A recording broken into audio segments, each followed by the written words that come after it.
Okay, can you hear me? You can hear me. Great. Welcome, everyone. Thank you for joining this session. I am hopeful, especially for the final portion, that you will do most of the talking. So I'll spend the rest of the time warming you up for that. I'm going to talk, as it says on the slide, about different ways of thinking about AI regulation, and in particular, how we might put that into a larger context, including not just national, but transnational context, and why that might matter. So, as was mentioned by Jess during her introduction, I'm a teaching professor here with a joint appointment in philosophy and computer science at Northeastern. This is the start of my fifth year. Typically, the courses that I teach here focus on the ethical and socio-political dimensions of emerging technologies, but really what that mostly means is digital technologies, and in particular, over the last couple of years, the broad suite of things that we might call AI. I also work with colleagues in the computer science department to help develop collaborate ethics modules for some of their courses, so ways of embedding the teaching of ethical concepts alongside the teaching of foundational programming concepts. And this summer, as well as last summer, I was a grantee on a grant from the Mozilla Foundation to help spread the teaching of responsible computing science programs to other universities that were interested. I do some advising and consulting work with government and private industry as well. And as just mentioned, currently my research is on artificial agents and parasocial relationships. I didn't remember that there was going to be a survey at the outset. That's a helpful thing. But coming into this, as I was preparing for today, I tried to make minimal assumptions about things that you all already know.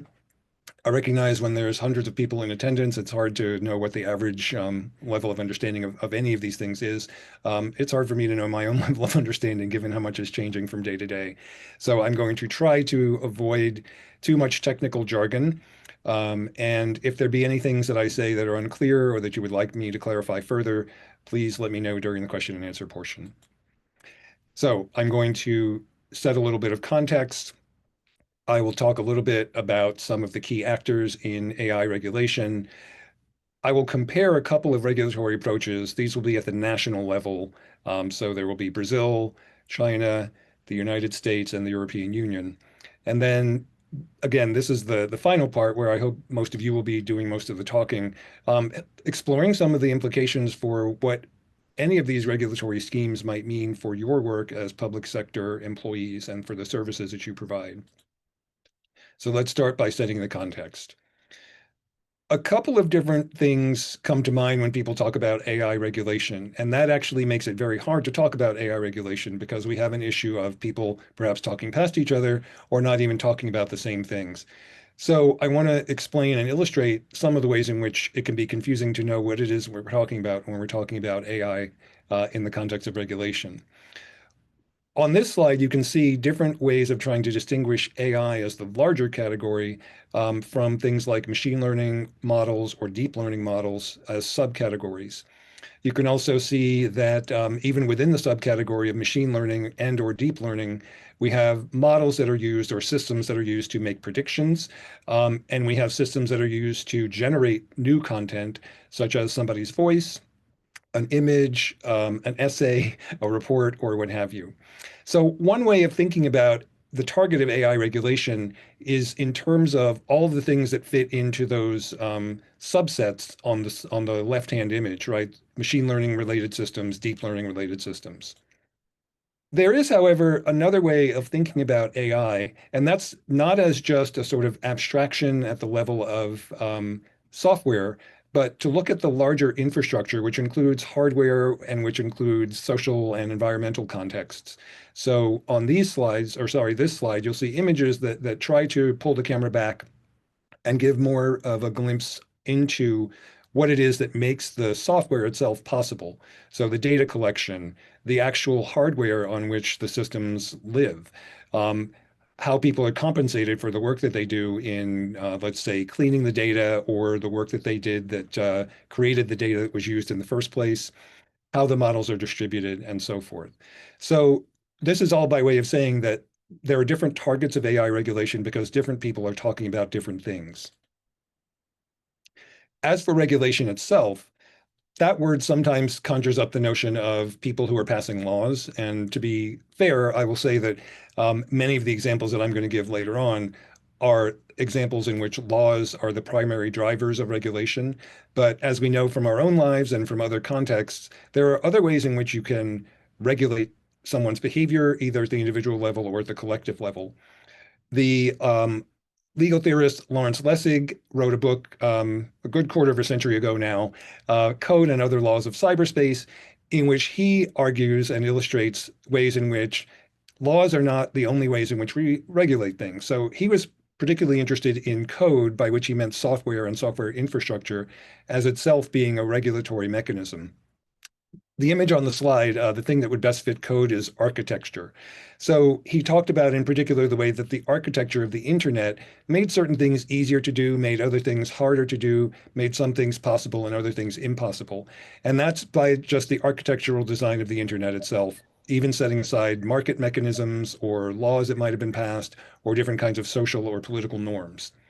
So when we talk about regulation, again, I think it's helpful to keep in mind that there are lots of ways in which we could regulate things, including AI systems.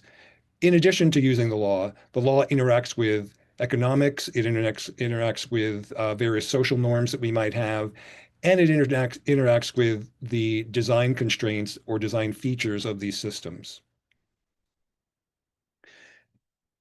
I'm obligated to talk about reasons that some people might be cautious about regulating AI.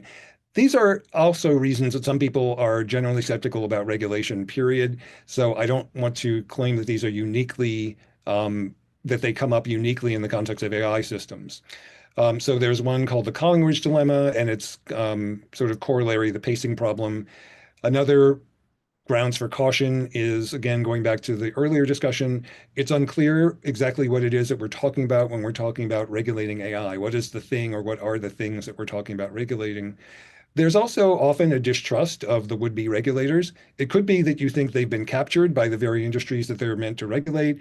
It could mean that you think that they don't have good intentions. It could mean that you think they don't know what they're doing. It could be some combination of those things.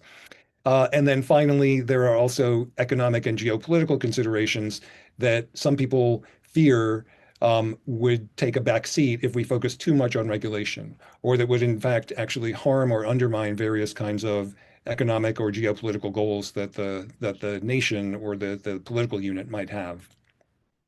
So let me talk briefly about all of those things.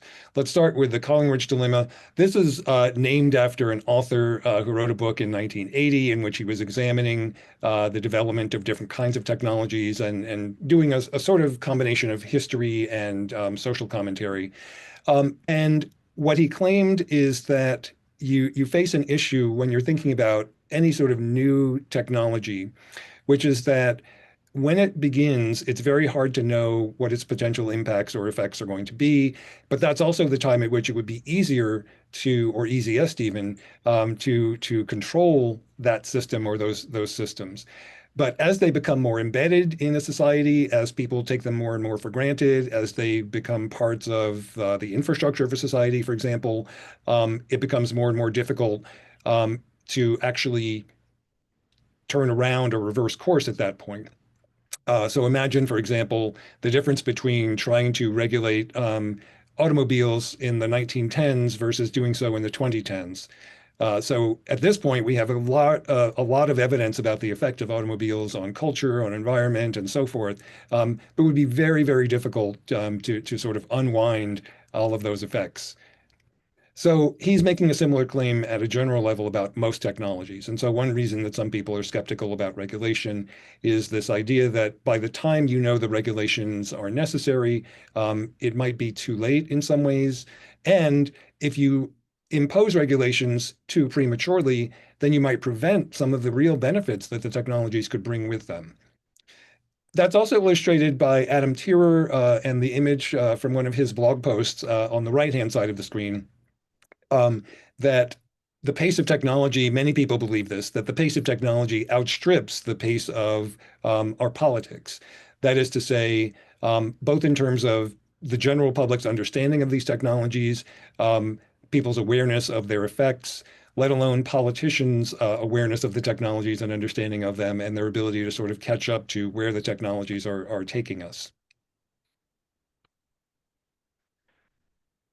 A second reason that some people are skeptical about regulation is again the lack of clarity about what it is exactly that we're meant to be focusing on. So in this diagram, compute means computational resources. So how many computer chips do you actually have? How many data centers do you have? What's the infrastructure more broadly speaking? Where does the data come from to train AI models, for example? What are the models themselves? What are the features that they have? And then how are they actually deployed in the world? So that's the agent at the top there of the Lego pyramid. And any one of those or all of them in combination could be the subject of regulation. So it's again very important to know when we're talking about regulating AI, does that include regulating where data centers can be built, or does it just focus on not building AI agents that cause people to fall in love with them, right? So any one of those, the answer could be yes to both, but it's sometimes unclear what it's meant to be. A third reason for skepticism about regulation, of course, is distrusting the people who would be doing the regulation. So in this case, again, I'm focusing mostly on people who would be able to pass laws, not necessarily to enact other forms of regulation. So on the left-hand side, we have the Democratic senator from Connecticut, Richard Blumenthal, who asked at testimony a few years back, he wanted someone from Meta to promise to prevent Finsta. Now, Finsta, as you all know, is slang for a fake Instagram account. And so the question that he was asking really was incoherent. So it gave rise to the idea that, okay, here are these people who are supposedly in charge of these new and important technologies, but who seem maybe not aware of how at a fundamental level they actually work or even what words mean. And we see a similar thing with our current Secretary of Education, Linda McMahon. Some of you may have seen the video clip from a few months ago in which she pronounced AI as A1. She did this repeatedly in a talk that she was giving and didn't seem to be aware that that's not how you pronounce it. And so again, we can laugh at that, but we might also worry, well, do we really want this particular technology and do we really want its potential effects and benefits to be shaped by people who maybe don't seem to have a grasp on it? And then finally, of course, there are the economic and geopolitical considerations. So in the United States context, and I know that not all of you visiting today are from the United States, but in the United States, one of the cards that's played very frequently in many discussions of AI regulation is "but China." And that's a shorthanded way of saying um, from the speaker's point of view, it's important that the United States have global dominance over this technology and its direction, and that anything that might impede that, such as what are conceived of as overly burdensome regulations, might lead the US to ceding its dominance to some other state or some other group of entities. Okay, so that's all well and good, but some people say, well, we still need some kinds of regulation. So the next couple of slides are just presenting a few different reasons for which that's the case. You might think that the radical reconfiguration of relationships between the state and the individual that these kinds of technologies make possible calls for some kind of checks on the power of the state to use those technologies in ways that, again, might not be to the benefit of all of its citizens or all of its members. There's also at the level of ownership and property, perhaps some unclarity right now that's being worked out in US courts and in other courts around the world about the provenance of the data that was used to train a lot of the AI systems that many of us use, whether we're talking about large language models or other kinds of AI systems. So are we giving permission to that just because our data is on the web? Is that the same thing as giving permission for it to become training data for someone's model? Is it okay that people not be compensated or not be acknowledged, or is there some sort of scheme that needs to be created for that? A very common topic of discussion, especially in the context of predictive systems, is discrimination of various kinds in the fields of healthcare, for example, in the fields of college admissions, but also in the field of hiring, or that's not a field, but the general activity of applying for jobs and being hired for jobs. Increasingly, of course, as deepfakes become more sophisticated, as the realism of images, voices, and videos becomes harder and harder to separate from their actual sources, it becomes more and more difficult to say, well, this thing that you are presenting to me as information is actually fabricated. So here's an example from the current conflict between Israel and Iran of a deep faked image. I want to have one more example, and I'm just this slide is just a content warning about the next slide. So it refers to various kinds of abuse and to self-harm. Another reason for regulation has to do with the toll that it takes, especially when we're thinking about complex AI systems involving generative technologies. Someone still has to train them. Someone still has to read a lot of things and see a lot of things that are quite vile in order to help train the models to be able to not produce or generate those things themselves. So the conditions that those workers face are also ones that we might think call for some sort of oversight. Another thing that people are increasingly saying calls for oversight is the environmental costs of data centers and the related sorts of infrastructural effects that they have.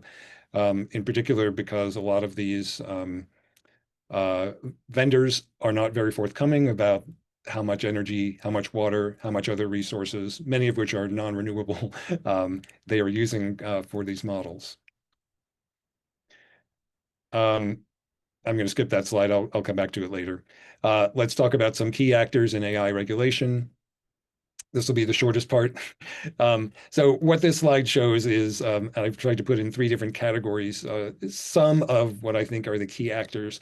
So the group on the left represents nation states and regional collections of nations, such as the G7, the African Union, the European Union.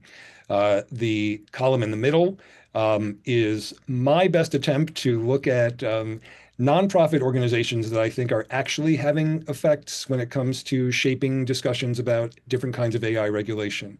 There are lots and lots of non-governmental organizations and nonprofit organizations that are very interested, very concerned, and indeed very excited about a lot of the possibilities when it comes to AI. But in terms of the ones that actually are having their voices heard, it's quite a small number, particularly in the United States context. And then on the right-hand side are some, again, of the major actors who are shaping thoughts and discussions and indeed having a great deal of influence over those discussions about what it would mean to regulate AI, which parts of AI systems need regulation and why, and who indeed should be in charge of them. So let's now compare a couple of regulatory approaches. And here again, as I said earlier, I'm going to be focusing primarily on state actors, so not on some of the people or organizations that were listed on the previous slide, like non-governmental organizations or corporations. So the four examples will be from the United States, starting with the issuance of former President Biden's executive order, which then was rescinded with the start of the Trump administration this January. Then I'll talk briefly about Brazil, the European Union, and the People's Republic of China. And I'm going to frame it in terms of these questions. So you want to regulate AI. So first of all, what is the thing you want to regulate? What's the basis or what are the bases on which you want to regulate it? So in other words, why? Why does it matter to so much that it needs to be regulated? Is your focus primarily preventing harms, or is it reacting to harms that may have occurred after the fact? And then also, what are the methods? Who are the agents who are going to be engaging in the regulation, right? So in other words, how will you actually do that? So let's start with Biden's executive order 14110. Again, this is deprecated, obsolete, not in effect. Um, but I want to just walk you through a couple of the answers to the questions on the previous slide to show what they were aiming for. I'm going to start on the right-hand side, actually. It's important to recognize this was an executive order. This was never anything that was passed as a law or implemented as a law. So Congress never had an opportunity to debate this. Representatives never took this back to their constituents and so forth. This was an executive order that was meant to operate. And primarily the way executive orders are supposed to work is that they are directives to federal agencies and how they should do things and how they should interpret certain things. So in this case, the executive order was aimed at federal agencies. Again, because it's an executive order, it wasn't aimed at corporations or at individuals. The stated priorities, and these are indeed outlined in the very first couple of paragraphs of the executive order, basically in order that they're listed here on the slide. The national security of the United States against foreign adversaries or competitors, economic competitiveness, again, against foreign competition, domestic infrastructure. Now, this was an interesting one because this was about the need to make sure that the United States had a sufficient power grid, electrical grid, other kinds of infrastructure, including roads and supply chain considerations, to make the growth of AI systems possible in the first place, and to make sure that those would not be reasons for any sort of lagging behind. And all of those were then done towards an aim or towards a view of asserting and maintaining the United States' global leadership in AI. Leadership in this sense, I think, was defined primarily in terms of technical considerations, that is to say, being on the technological cutting edge, but then also making sure that these systems were being used in ways that advanced the United States' interests. The primary way that AI is described in that document is not in terms of precise definitions, but in terms of distinctions. So AI infrastructure, which again goes to the question of the hardware on which these machines were built and on which they are trained and run, is distinguished from the models themselves, which in turn were distinguished from foundation models. This is a concept that refers to gigantic models. So ones such as those produced by OpenAI or Anthropic or Meta or Google are called foundational. And what that is supposed to do is to be a term of art that means these are general purpose models that could be the foundation for more specific contexts of use, but that in and of themselves are not meant for any specific purpose. Let's go to Brazil now. So this is a bill that has been passed by the lower house of their Congress, but has not yet been passed by the upper house and has not yet been signed by the president of Brazil. So here, the aim of the bill is general purpose AI, and it distinguishes that from generative AI. So I misspoke.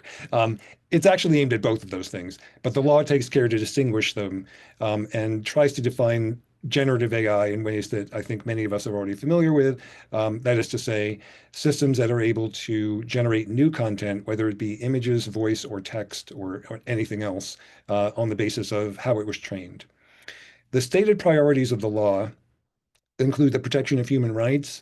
A subcategory of that is intellectual property rights. So clarifying, for example, if something that you wrote, maybe you're an author, or maybe you're an artist, was used as training data, how might that require some sort of acknowledgement or compensation on the part of the person who made the model? This is primarily a proactive focused or proactively focused set of laws. That is to say, it's meant to prevent models that are deemed to be excessively risky or systems that might include those models from being deployed in the first place or even from being created in the first place. But then secondarily, perhaps after the fact, maybe you know ahead of time that something was excessively risky. So this law would in some sense try to prevent that model from being made. But maybe you don't know that it's excessively risky until it actually gets used. Perhaps it's used in ways that weren't anticipated. And so in that case, the law tries to clarify some of the liability and penalties for harms that the systems might cause. The ways in which it engages in this regulation include audits. So audits might include audits by third parties. And what they would do is to, for example, look at the model, perhaps look at the data, look at the system or the context in which the model is used, try to either identify or anticipate potential benefits and potential harms that the model might have. Usually when we talk about auditing, for example, in the context of accounting, we're talking about already well-established sets of standards against which things are then measured or tested. And so part of what this law would do would be to help set out guidelines for auditing these systems, right? So if we think that, okay, here's a system that's meant to help with credit scoring, what's an acceptable level of false positives and false negatives, right? So that might be the kind of thing that auditors would help to determine. The main targets of the law, if that be the right word, is our private industry. So this is not primarily constraining what the government of Brazil can do, nor is it constraining what individuals can do. And its main mechanism is legal penalties. So that mostly means fines, but I think it can include also some jail time. The European Union is a conglomeration of states, but they also work together through this entity, the European Union. Their AI Act adopted um, really early in the days of generative AI. Well, that is to say, it first was drafted then and then adopted last year. So if you go and read it, excuse me, you will still see some parts that seem to be a little bit dated, but the main focus of this is general purpose AI systems and models. So again, not ones that are specifically used in a healthcare context or in a financial context or in a different context, right? So general purpose models. The priorities that they set out in the AI Act include the ones on the slide. So first of all, global cooperation, both in the development and the use of AI systems, and the protection of health and other fundamental rights. Excuse me. And what they do to try to make a focus on the protection of those fundamental rights is to say that the aim of this act is really to provide a lot of scrutiny to what they call high-risk systems. So one of the things that the act does is to try to classify different kinds of AI systems and models in terms of their level of risk. So low and medium risk get much less scrutiny under this law than high-risk ones do. So what are the ways in which this kind of scrutiny shows up? The Act creates a new set of laws and agencies. It's also important to point out there are some existing laws and agencies that are already in place relating to similar things. So many of you may be familiar with the GDPR that the EU passed a few years back, governing the collection and use of data and how that interacts with user privacy. So many of the things that are in the AI Act, different policy wonks actually are not in agreement about this. Some believe that some of what's in the GDPR actually is undermined perhaps by what's in the AI Act, and there are others who say no, they fit well together. We can get into that later, but the point I wanted to make is simply that in addition to the new set of laws and agencies, this act is also riding piggyback on some of the existing ones. The notion of a regulatory sandbox is an interesting one to me. This is the idea, and it's not unique to the European Union. This is a thing that has been tried in other places as well. But the notion of a regulatory sandbox is in effect, a sort of playground where, let's say you have developed a model as part of your company, right? So you have a model. For a little bit of time, what you can do in the sandbox is have a little bit less scrutiny, and indeed have fewer penalties that you might be subject to. And the purpose of creating regulatory sandboxes is to almost give a dry run or sort of a rough draft of what a fuller bodied set of regulations might need to anticipate and deal with. And so the idea is that if you provide a sandbox, then you make it easier for people to be more willing to subject their products to regulation in the first place, because that's a sort of testing ground. And again, you want to make people feel safe that if some problem arises or if there's some way in which their model turns out to be high risk and then subject to this sort of scrutiny, that they feel as though the regulators are working with them and not simply lowering the boom on them. The AI Act, as it says here, is aimed primarily at private industry, but also at government and federal agencies, not at individuals. And then finally, the People's Republic of China adopted interim general AI measures in 2023.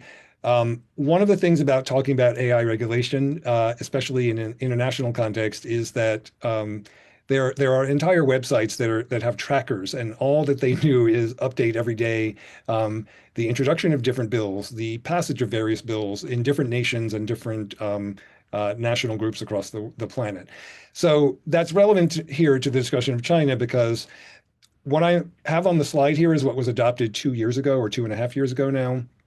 but there are many, many other bills that are under consideration and under deliberation right now. So come back in a month or 2 months, and perhaps some of what's on this slide will be obsolete. Okay, so the focus of this set of measures is on three different things.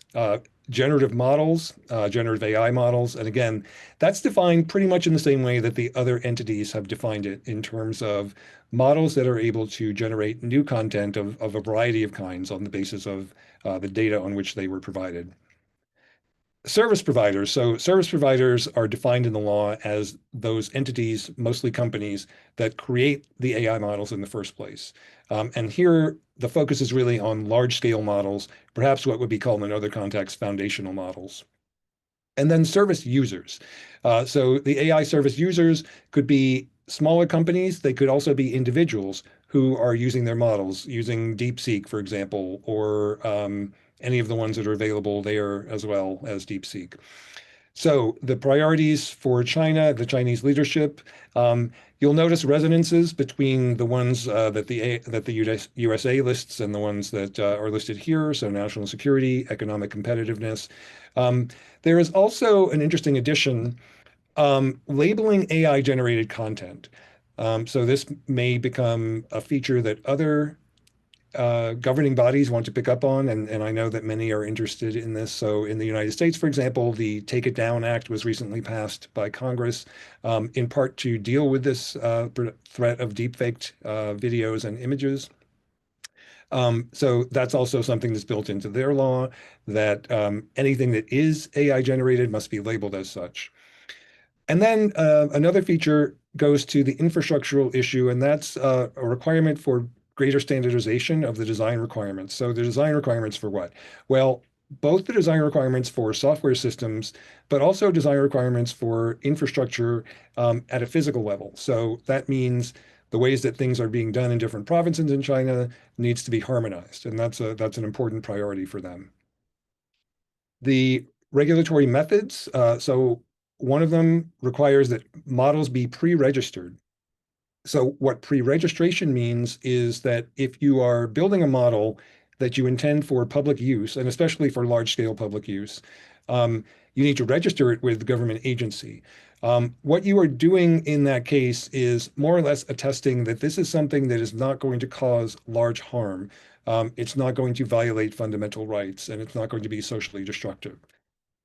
This law, like the other ones that I canvassed a minute ago, establishes some new laws and agencies to help regulate different components of AI, but also, or different uses of AI, but also builds on pre-existing laws and agencies.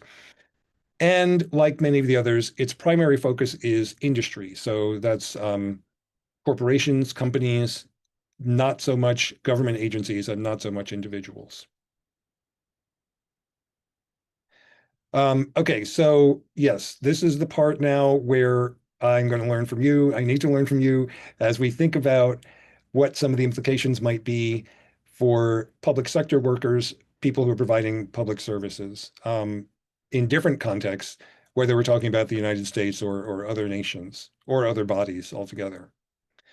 So the way that I want to set up this part of the conversation is just reminding you that when we're talking about AI regulation, AI itself is still contested, and that leads to the outcome that AI regulation is going to be contested. This slide, the image on the bottom of the slide, is to a research paper from the AI Now Institute. It's building on the idea that you'll hear in some corners, at least in the United States, that we have other regulatory bodies that regulate things that are not AI. And it would be helpful if we didn't pretend that we have to start from scratch when it comes to thinking about AI regulation. We can learn, for example, from the Food and Drug Administration, that's what the FDA stands for, and we can look at the ways in which our food products and all of the things that are parts of our food supply are regulated. We can also look at the ways in which medicine, pharmaceuticals, drugs themselves are regulated. So in the case of drug regulation, for example, the way that it works in the United States is that if you want your drug to be sold and it's a prescription drug, that means the people who are the choke points are physicians. And so we have a regulatory scheme in this country for drug approval that sets a high bar for when a drug can go from being just an idea in someone's head to being something that is marketed to physicians.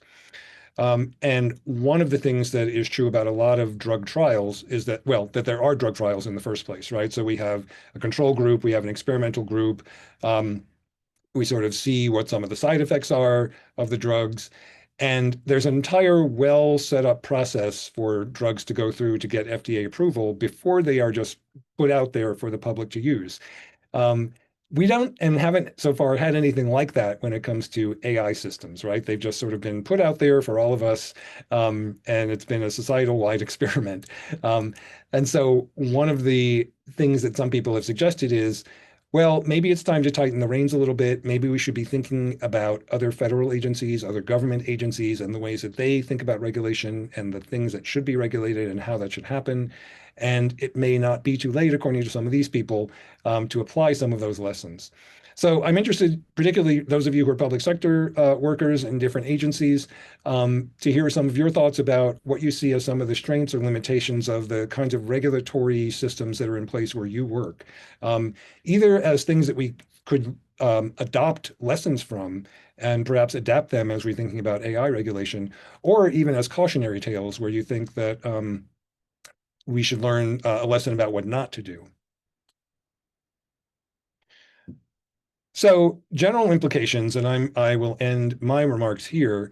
Um, we know that the idea that there should be little or minimal regulation has not served us well in most other areas where there have been technologies of any kind, let alone ones that are said to be as revolutionary and transformative as AI technologies are said to be.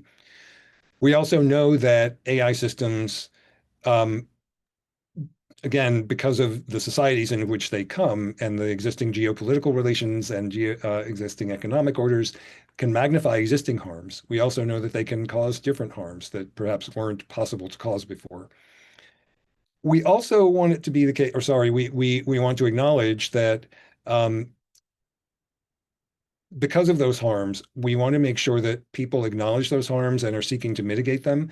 Because if they don't, if they neither acknowledge them or if they downplay them or don't provide some form of redress, there might be a very strong backlash, perhaps in some sectors of society, perhaps in society more broadly, that could get in the way of actual potential beneficial uses of AI systems. And I want to make it clear, maybe despite the sort of through line of my remarks today, that I think there are lots of potentially beneficial uses of AI systems. And so I think it should be all the more imperative that we have methods in place and systems in place for helping to distinguish the better ones from the worse ones.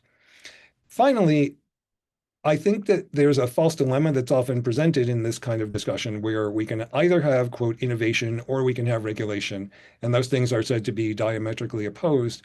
I think, as I said, that that's a false dilemma. I think that regulation itself can be a way for people to be innovative.